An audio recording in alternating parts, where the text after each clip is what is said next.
Let's bring in former acting chair of the Council of Economic Advisors under President Trump's first term in office, Tom Philipson. Tom, great to see you.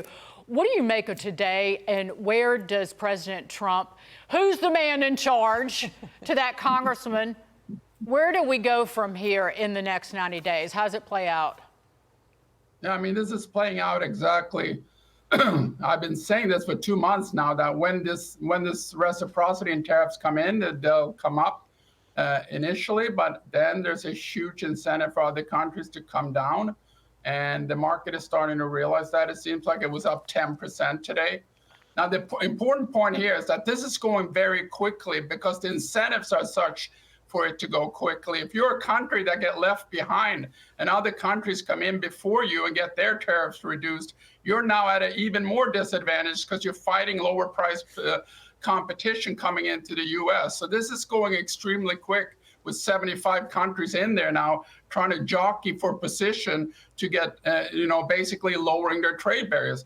If this continues the next 3 months, this will be an enormous victory for free trade. And it was really important for the stock market and just for confidence, really, generally speaking, Tom, to see that deals were taking place, that relationships with our allies are going to be preserved. Yet China was the elephant in the room. They were the ones who did not come to negotiate. And as a matter of fact, they retaliated, and here we are. So now 125% tariff on their goods. How does that play out in the coming days? Does Xi Jinping come to the table to President Trump and look for some sort of off-ramp for this? I think this is very different with China because China is obviously a military adversary. We've been fighting communism since the Cold War, essentially. And we spend 3.5% roughly of our GDP for our militaries to fight communism. We basically import about 2 trillion in goods from China. If we go to the next in line suppliers of those goods and it becomes a little bit more expensive, maybe 2.2% instead of 2%, that's certainly a price to pay to not fund communism building up. Yeah, you said the last time you were on, just eliminate trade with China, and that's the price you pay for not funding communism.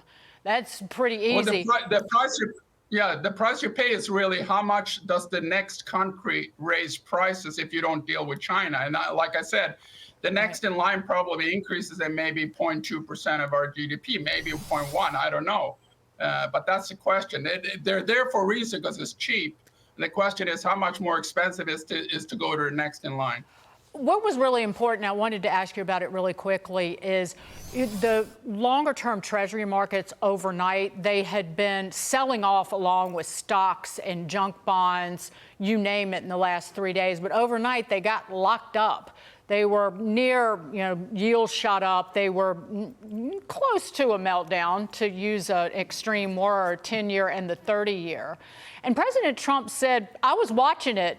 And both he and Scott Bessent, the Treasury Secretary, said, we're not taking this pause because of that. However, they both understand the importance of managing how much it cost the United States to borrow, given the state we were left in because of Joe Biden, with a $2 trillion annual budget deficit, almost $37 trillion in debt, $1 trillion in annual interest expense. And it just really speaks to their market savvy, that whether they will take credit for that they made the decision to do this today. Yeah, I mean, usually the 10-year Treasury drives a lot of mortgage rates and other rates in the market that consumers face.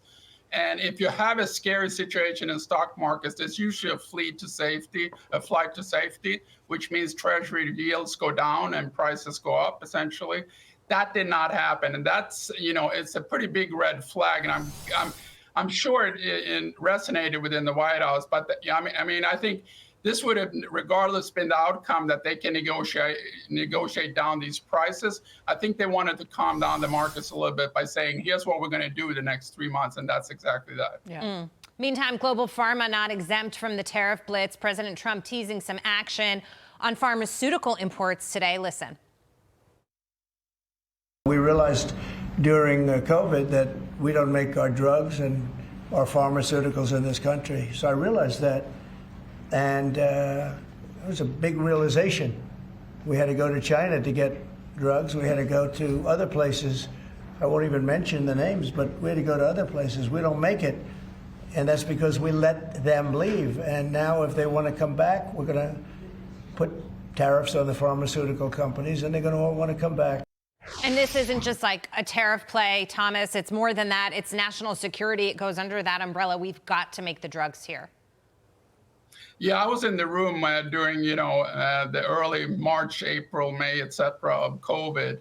And it's clear that we have to improve our domestic supply chain. Now, full disclosure, I'm on a board of a company called iRemedy that's the leader in that space of using AI to basically cut middlemen in that space. So once this come on board in the US, I think it's going to be very, very important to cut those costs, potentially of higher production costs in the US.